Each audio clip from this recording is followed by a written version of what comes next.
Assalamualaikum warahmatullahi wabarakatuh. Kembali lagi di Cah Desyo Channel yang selalu berbagi-bagi tips seputar perawatan sepeda motor. Di video kali ini saya ada tips untuk para sobat yang mau melakukan pergantian oli sendiri di rumah ya, dan beberapa hal yang harus diperhatikan saat melakukan pergantian oli. Tetap stay tune di Cah Desyo Channel. Mantap.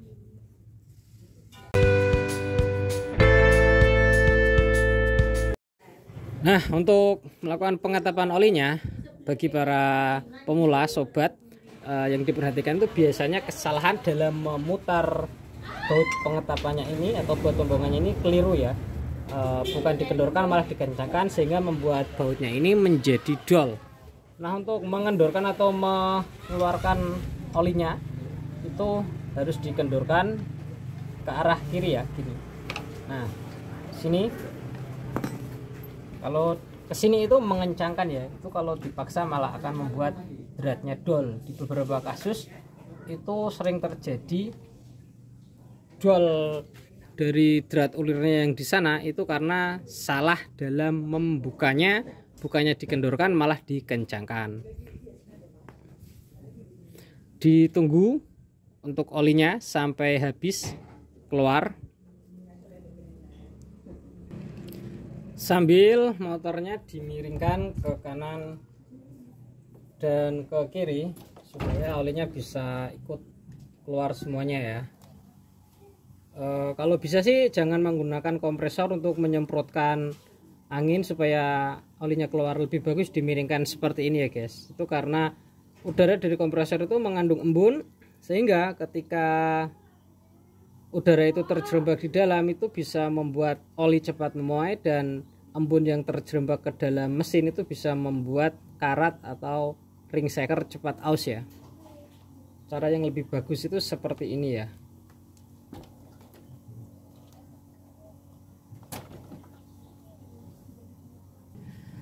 Nah, setelah olinya habis menetes, sebelum memasang bautnya dibersihkan dulu di bagian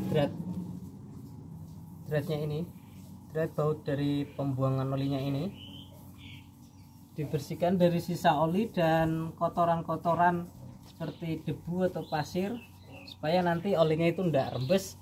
Dan dibersihkan juga di bagian ininya, baut pembuangannya. Pastikan di ulirnya sini, di dratnya sini ini tidak ada kotoran ya guys, karena kalau di sini ada kotoran ini bisa membuat oli rembes, dan parahnya bisa membuat drat ulir yang di sana itu menjadi slag atau dol.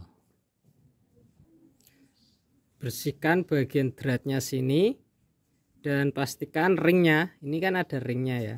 Bagi para sobat yang tidak ada ringnya, terkadang di baut pembuangan olinya ini dibelikan saja, ini murah kok, cuma 2000-3000 ini untuk sebagai pengaman dan mengantisipasi kerembesan dari oli ya. Terkadang meskipun sudah ada ringnya seperti ini namun sudah gepeng ya guys. Kalau ringnya ini sudah gepeng, ini juga harus diganti, karena kalau gepeng itu ini akan semakin menekan ulirnya ini masuk ke dalam, itu bisa membuat dratnya itu slag juga. Ini contoh ringnya seperti ini ya. Kalau yang masih baru, ini masih bagus, tidak saya ganti. Tapi sebenarnya aturan dari bengkel resmi itu sekali pakai ring ini ya. Untuk menghemat budget nggak usah diganti, nggak apa-apa, dengan catatan ringnya ini masih bagus dan tidak gepeng. Setelah olinya selesai turun semuanya, setelah olinya itu habis yang ada di dalam mesin, kita pasang-pasang untuk bautnya ini.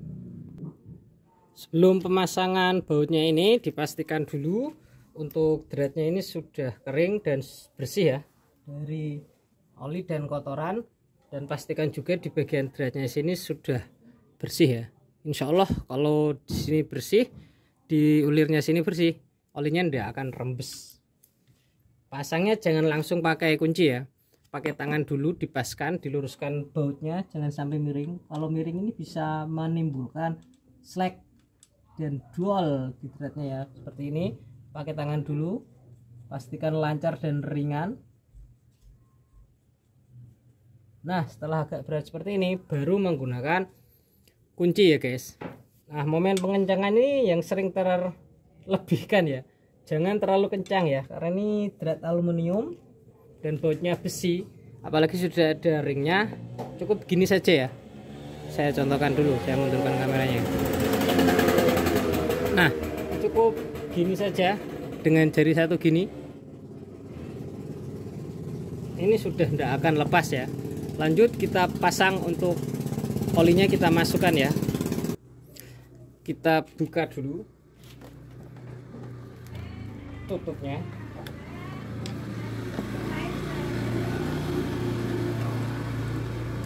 Ini jangan ditaruh di bawah ya, taruh di atas supaya ini tidak kotor. Kalau kotor ini bisa menyumbat filter ori yang ada di sini, olinya bisa tidak naik ke atas. Dan jika sobat menggunakan corong, pastikan corongnya itu bersih, tidak ada kotoran.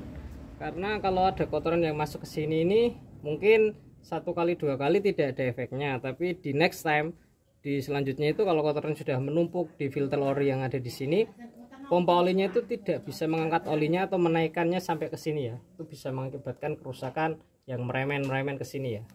Lanjut kita masukkan untuk olinya. Saya menggunakan oli legendaris dari Federal.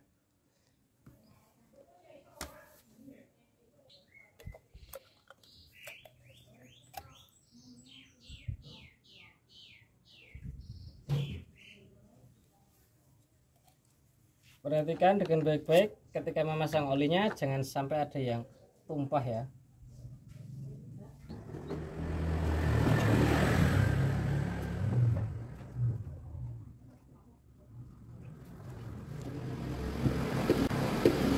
Nah, setelah olinya habis tertuang ke dalam, kita ambil untuk corongnya ini, kita tutup kembali, bersihkan tutupnya ini.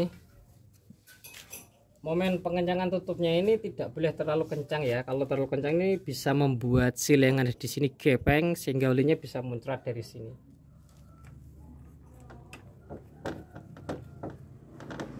Nah, kita kencangkan secukupnya saja.